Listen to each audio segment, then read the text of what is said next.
Welcome back students. अभी तक हम कर चुके हैं इलेक्ट्रिक चार्जेस, उसके साथ उसकी प्रॉपर्टीज। नेक्स्ट हमने किया कूलम्स लॉ और हमने डिस्कस किए कूलम्स लॉ पे बेस्ड बहुत सारे न्यूमेरिकल्स। अब जो नेक्स्ट टॉपिक कूलम्स लॉ के बाद हमारे पास आता है that is electric field.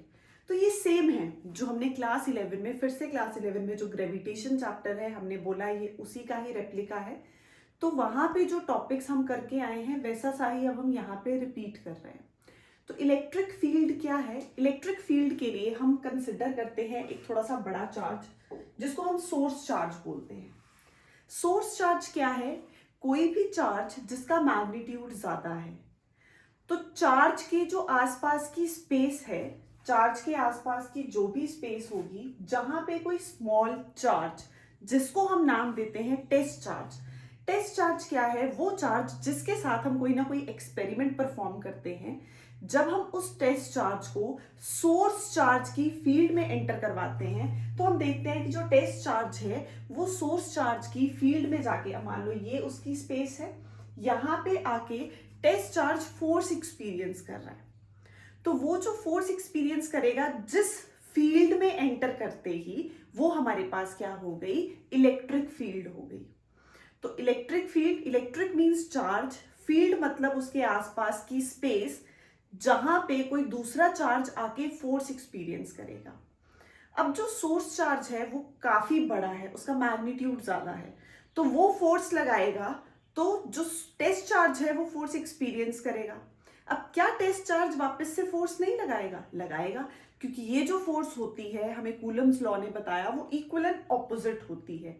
But जो टेस्ट चार्ज है उसके कंपैरिजन में, तो हाथी और चींटी हम इमेजिन करेंगे, जो टेस्ट चार्ज है उसका जो मैग्नीट्यूड है वो क्या है? यूनिट पॉजिटिव चार्ज हम कंसिडर करते थे। वो इतना स्मॉल है, इनफाइनाइटेसिमली स्मॉल है कि उसके कंपैरिजन में हाथी को फोर्स फील ही नहीं होगी। तो यहां पे हमने सोर्स चार्ज के साथ टेस्ट चार्ज कंसिडर किया। इलेक्ट्रिक फील्ड क्या है? फोर्स पर unit test charge. Force experienced, जो भी हमारा टेस्ट चार्ज फोर्स एक्सपीरियंस करेगा, दैट फोर्स, वो हमने क्या की थी? जहां भी हमारे पास दो चार्जेस आ जाते हैं वो फोर्स कैलकुलेट करने के लिए हम लॉ यूज करते हैं कूलम्स लॉ। तो इलेक्ट्रिक फील्ड क्या है? दैट फोर्स, इलेक्ट्रोस्टैटिक फोर्स पर यूनिट टेस्ट चार्ज।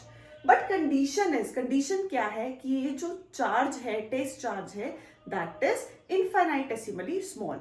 तो इलेक्ट्रिक फील्ड अगेन एक वेक्टर क्वांटिटी है, that is equal to the force experienced, force पर यूनिट टेस्ट चार्ज। तो force vector, electric field vector, test charge infinitesimally small. तो ऐसा unit क्या हो गया? न्यूटन पर कूलम, या फिर इसे हम वोल्ट पर मीटर भी लेते हैं। अब अगर हमें इलेक्ट्रिक फील्ड फाइंड करनी है तो हमें दिख रहा है कि यहां पे फॉर्मूले में क्या है? फोर्स है। तो फोर्स के साथ अगर हम कूलम्स लॉ यूज करें हम इजीली फोर्स कैलकुलेट कर सकते हैं। आप फोर्स कैलकुलेट करो, टेस्ट चार्ज से उसको डिवाइड करो, तो हमारे पास क्या आ जाएगी? इलेक्ट्रिक फील्ड आ जाएगी। तो इलेक्ट्रिक फील्ड हो गई फोर्स पर यूनिट टेस्ट चार्ज। तो यहां से अगर हमें इलेक्ट्रिक फील्ड किसी भी पॉइंट पे पता है, so we can determine force on a charge. तो या तो आप इलेक्ट्रिक फील्ड पता है फोर्स निकाल सकते हो, फोर्स पता है इलेक्ट्रिक फील्ड निकाल सकते हो, वाइस वर्सा। तो इलेक्ट्रिक फील्ड हमारे पास फोर्स पर यूनिट टेस्ट चार्ज, अगर हम उसको यूज करें तो हम इस तरीके से भी लिख सकते हैं, F इज क्यू नॉट ई। अब इलेक्ट्रिक फील्ड इंटेंसिटी जैसा कॉन्सेप्ट हमने ग्रेविटेशनल फील्ड इंटेंसिटी भी किया था। अगेन उसको हम I या फिर E से ही डिनोट करते थे, और वो भी हमारे पास क्या होती थी? फोर्स पर यूनिट टेस्ट मास। पर हम वहां पे लेते थे नेगेटिव साइन, कि वो शो करता था कि जो फोर्स है वो हमेशा कैसी है? अट्रैक्टिव है नेचर में। अब यहाँ अट्रैक्टिव और रिपल्सिव दोनों हो सकती हैं। तो हमने जो केस कंसिडर किया, हमने बोला ये भी पॉजिटिव है, ये भी यूनिट पॉजिटिव चार्ज है, इसको फोर्स लगाएगा, रिपेल करेगा। तो जिस स्पेस में एंटर करते ही, the space around the source charge where another test charge experiences electrostatic force, वो हमारे पास क्या बन जाएगी? इलेक्ट्रिक फील्ड बन जाएगी। इलेक्ट्रिक फील्ड अगर हमें पता होगी तो हम क्या निकाल सकते हैं? Electrostatic force.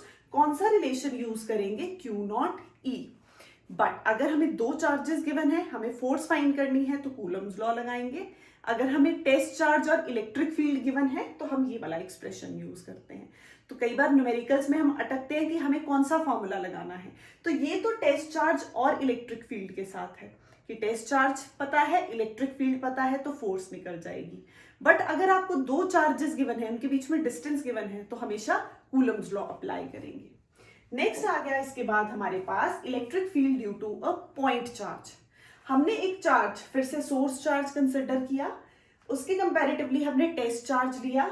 अब सोर्स चार्ज कहां पड़ा है? O पॉइंट पे पड़ा है। P पॉइंट पे हमने रखा टेस्ट चार्ज। टेस्ट चार्ज और सोर्स चार्ज के बीच में डिस्टेंस हमने कितना लिया? R vector. हमें क्या फाइंड करना है? हमें इलेक्ट्रिक फील्ड फाइंड करनी है। तो अगर हमें इलेक्ट्रिक फील्ड फाइंड करनी है तो फोर्स पर यूनिट टेस्ट चार्ज, फोर्स पर यूनिट टेस्ट चार्ज। तो उसके लिए हम क्या फाइंड करेंगे? सबसे पहले फोर्स। तो फोर्स कैसे निकलेगी? अगेन हमें दो चार्जेस पता है। मान लो सोर्स चार्ज कैपिटल Q, ये हमारे पास क्या है? स्मॉल q है। तो अगर हम इन दोनों के बीच में फोर्स लगाएंगे तो कितनी लगेगी? K Q naught by R square. अब अगर मुझे इसको वेक्टर फॉर्म में लिखना है तो हम कैसे लिखेंगे? F वेक्टर विल बी, साथ में लगा दो पोजीशन, तो R कैप यूनिट वेक्टर लगा दिया।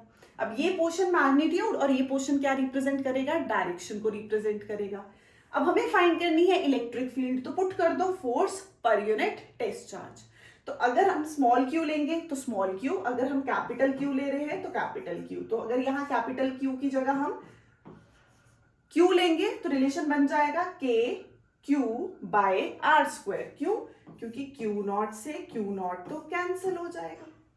तो इलेक्ट्रिक फील्ड का फॉर्मूला क्या है? फोर्स पर यूनिट टेस्ट चार्ज। तो हमारे पास जो इलेक्ट्रिक फील्ड आ गई K Q by R square, साथ में R कैप यूनिट वेक्टर। तो पॉइंट चार्ज के लिए इलेक्ट्रिक फील्ड कितनी है? K Q by R square है। तो इलेक्ट्रिक फील्ड अगर हमें पॉइंट चार्ज के लिए फाइंड करनी है, Q क्या है हमारा? वो चार्ज है।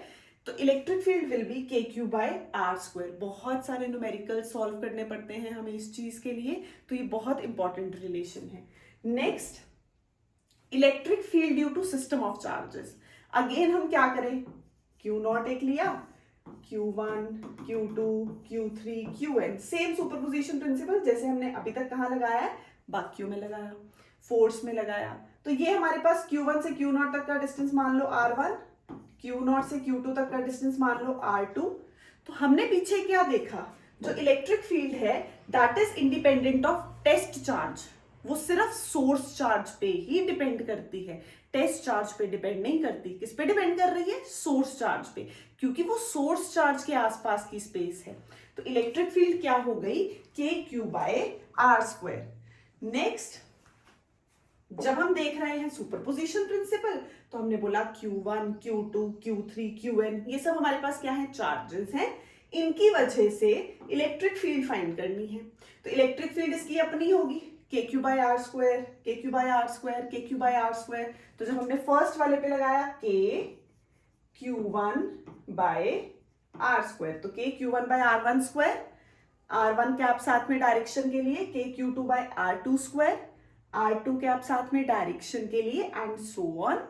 उसके बाद K कॉमन, क्योंकि वो थ्रू आउट सेम है। किसकी वैल्यू चेंज हो रही है? Q1 Q2 की चेंज हो रही है, R1 R2 की चेंज हो रही है। तो ये बन जाएगा QI by RI square. Vector form में लिखने के लिए RI कैप। I की वैल्यू कहां से कहां? 1 to n।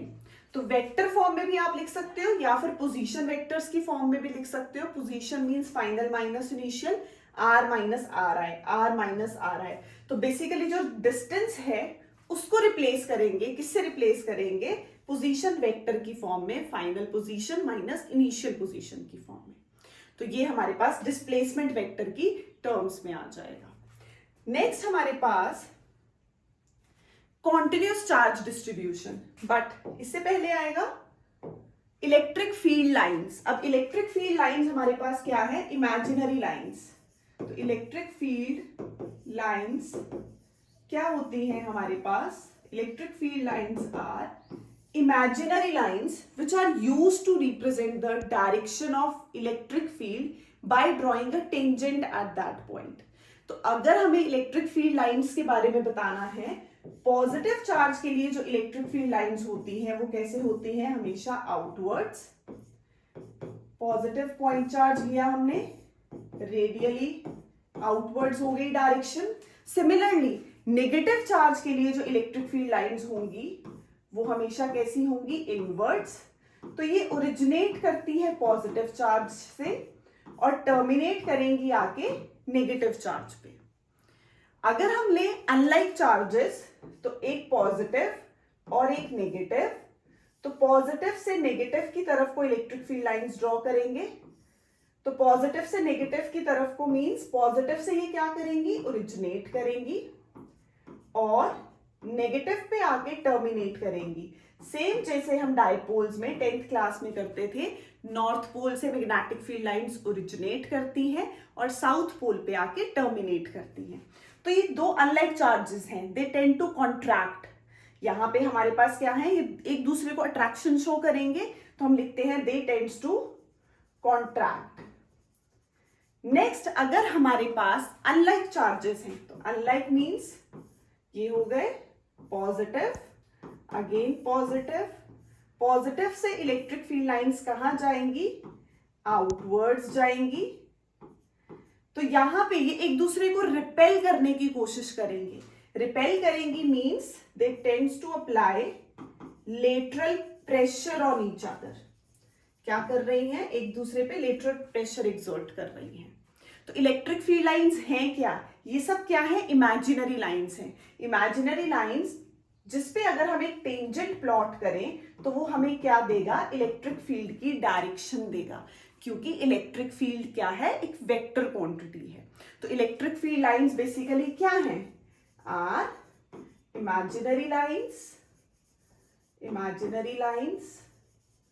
used to represent the direction of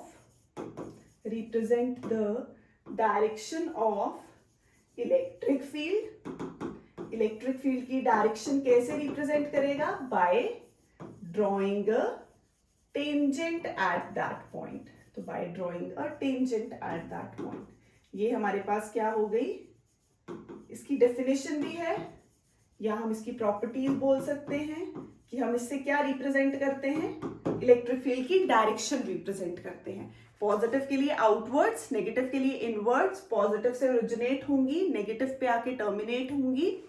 और अनलाइक चार्जेस के लिए हमारे पास ये वाली हो गई, दे टेंड्स टू कॉन्ट्रैक्ट। और जो लाइक चार्जेस हैं वो लेटरल प्रेशर एक दूसरे पे एक्सर्ट करती है। अब यूनिफॉर्म इलेक्ट्रिक फील्ड को हम कैसे रिप्रेजेंट करते हैं, यूनिफॉर्म इलेक्ट्रिक फील्ड रिप्रेजेंट करेंगे पैरेलल इक्विडिस्टेंट लाइंस से। नॉन यूनिफॉर्म इलेक्ट्रिक फील्ड अगर होगी तो हमारे पास closer the field lines stronger will be the electric field, और जितना गैप होगा उतनी वीक होगी। तो electric field is stronger at A than at B. तो इलेक्ट्रिक फील्ड लाइंस क्या है, इमेजिनरी लाइंस है। इलेक्ट्रिक फील्ड क्या है, space around the source charge where another charge experiences electrostatic force. वो अट्रैक्टिव भी हो सकती है, रिपल्सिव भी हो सकती है। कितनी आई इलेक्ट्रिक फील्ड, फोर्स पर यूनिट टेस्ट चार्ज। और हमने बोला कि अगर हम उसको पॉइंट चार्ज के लिए फाइंड करते हैं तो वो बन जाती है KQ/R²। नेक्स्ट हमने किया सुपरपोजिशन प्रिंसिपल, कि अगर मल्टीपल चार्जेस के लिए होगा तो हम कैसे सॉल्व करेंगे, तो KQi/Ri²। तो वो हमारे पास i की value 1 to number of terms जितनी होंगी उनके साथ वेरी करेगी। नेक्स्ट हमने बोला electric field lines imaginary lines होती हैं, किस लिए यूज करते हैं, use to represent the direction of magnetic field. कैसे, by drawing a tangent at that point. Positive के लिए electric field lines outwards, negative के लिए इनवर्ड्स। पॉजिटिव से नेगेटिव अप्रोच करेंगी, दोनों एक दूसरे को रिपेल कर रहे हैं, lateral pressure. Uniform electric field, non uniform electric field. और सबसे इंपॉर्टेंट जो हम 10th में भी करते थे, no two magnetic field lines intersect each other. तो similarly no two electric field lines intersect each other. क्यों, क्योंकि अगर वो इंटरसेक्ट करेंगी तो पॉइंट ऑफ इंटरसेक्शन पे हमारे पास दो डायरेक्शंस होंगी इलेक्ट्रिक फील्ड की। तो एक पॉइंट पे एक ही डायरेक्शन पॉसिबल है, तो इसलिए no two electric field lines intersect each other. Okay बेटू, बाय बाय।